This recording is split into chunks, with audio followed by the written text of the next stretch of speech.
On one of those nights bathed in the soft silver light of a perfect full moon, the world seemed eerily quiet. In a remote cave, the lair of an ancient and powerful dragon, a sword was buried deep in the dragon's chest, its tip glinting under the moonlight. Strangely, the dragon did not struggle. Bound by heavy chains, he remained still, almost as if surrendering to fate itself. He drew a deep, weary breath and spoke in a voice that resonated with ancient wisdom. All my life, I have never sought to harm humans. Sometimes, I even help them, and yet, I do not understand why they have chosen to end me now. His eyes, reflecting the moonlight, fell upon the hero who had struck him. I do not blame you. Perhaps your choices were dictated by things I cannot know. Do what you must. Suddenly, without warning, all the chains that bound him shattered into pieces. He looked upward at the luminous moon as though bidding farewell to an old friend, raising a claw as if to touch it one last time.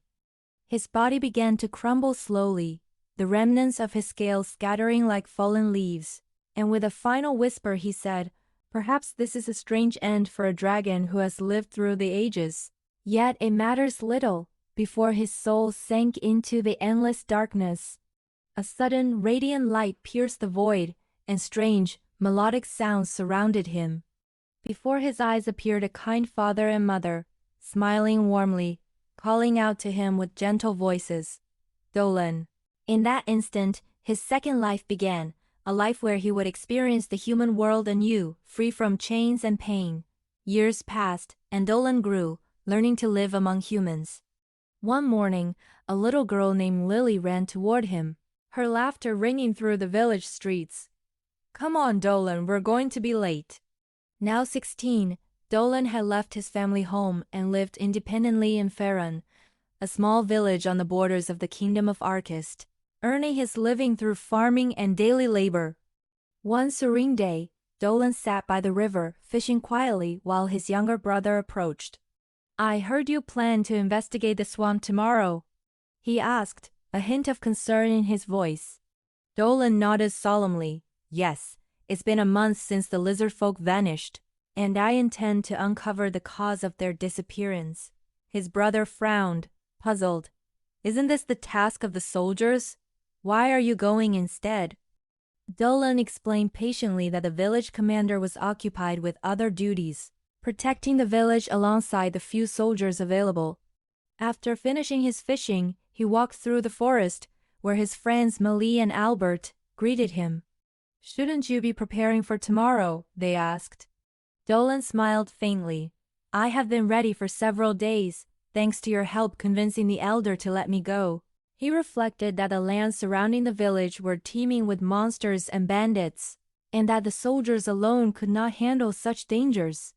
"I must go myself," he said quietly, with determination in his gaze. Lily arrived to remind him of their training session. Today, he would teach her magic. Dolan prepared a precise incantation, releasing a magic arrow that shattered the target before them. His grandmother watched and remarked, "Just as your offensive magic is formidable, you must not neglect magical medicines. They are your weakness." Dolan nodded, acknowledging her wisdom.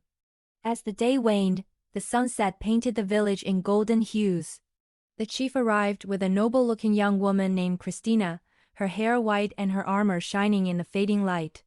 She would be living in the village for some time.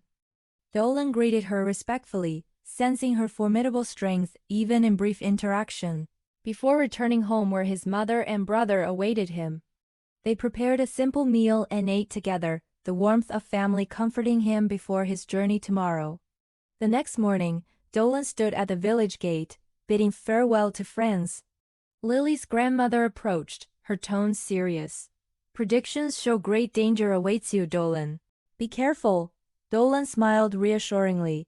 "I will heed your advice," and began his journey to the swamp, where the absence of the lizard folk was immediately evident. Placing his hand in the murky water, he sensed the imbalance. The earth's power was unusually high, while water energy was nearly absent. This explained the lizard folk's flight. Suddenly, a rustling behind the trees made him ready his weapon. Out stepped a creature, her upper body human, lower body a serpent. She glared at him sharply. Are you foolish enough to come here alone? Dolan realized she was a Lamia, her presence both dangerous and mysterious.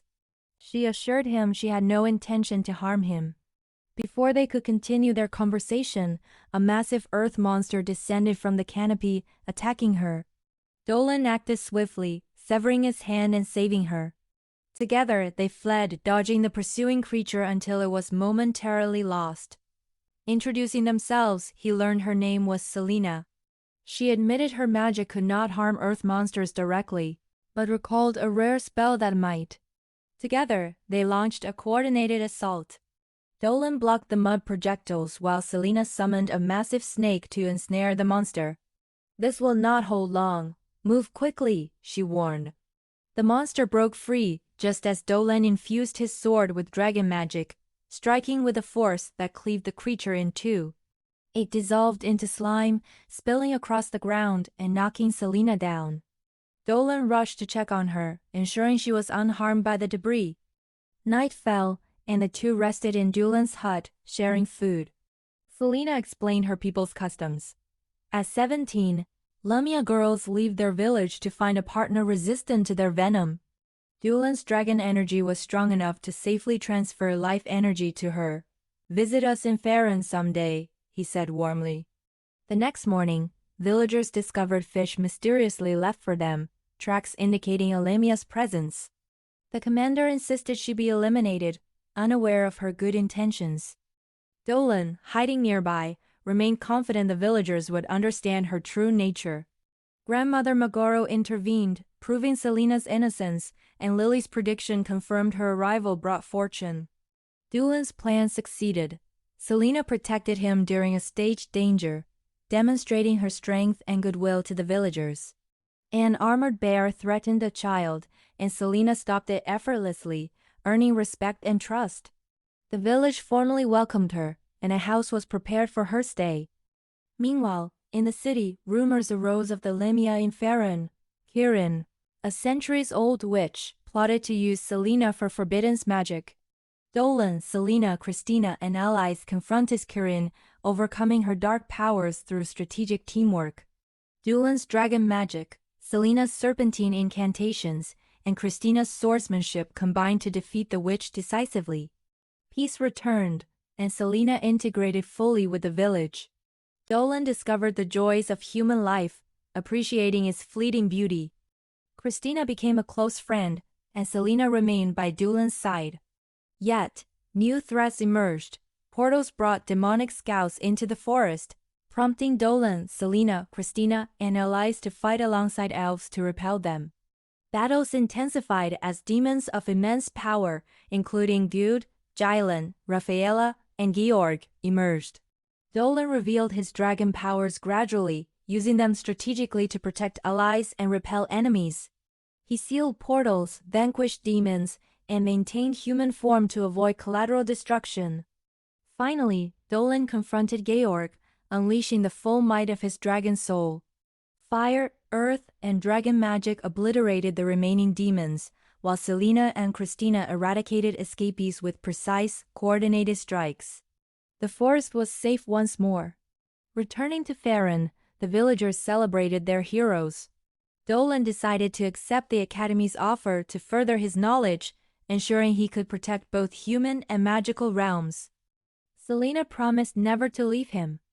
Together, they became legends, the dragon who chose a human life and defended his loved ones, forever protecting Farron Village.